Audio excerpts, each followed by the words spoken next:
nanga dynamique lelende na confirmer naza na esengo confirmation ya munene. Vraiment Martin Fayulu azaka prophète. Maloba nyonso Martin Fayulu alobaka ekenda na cité. Depuis alobaka makambo nyonso oyo alobaki nde eza ya malonga.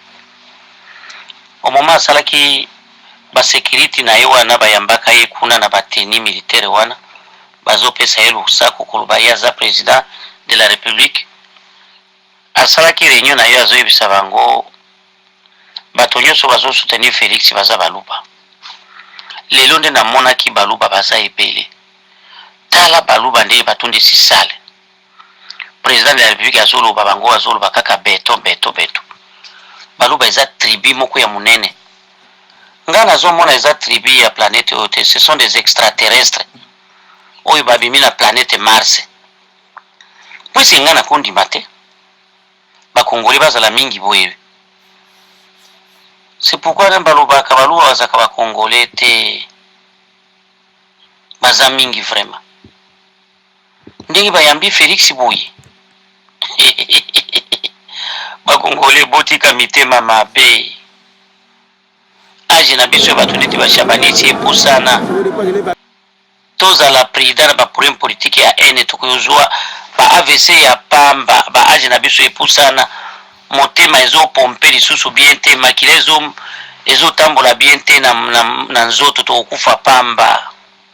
Situ bino bato mikolo botundi na bareseaux sociaux botika ene soki botangaka na babourse ya periode ya Congo moto oya etufe batata na bino azaki Etienne Tshisekedi wa Mulumba nde bomemi ene wana botiaki na tata na ye bomemi na mwana lisusu bokozinda bokomesana.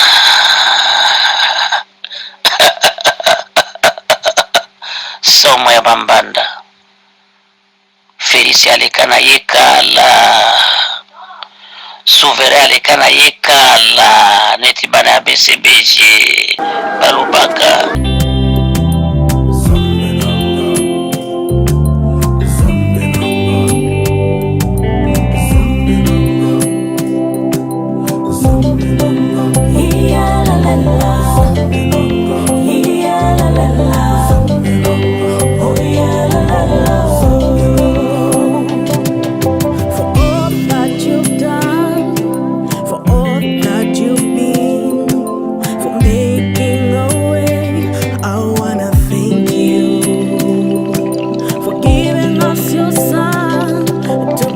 Glory.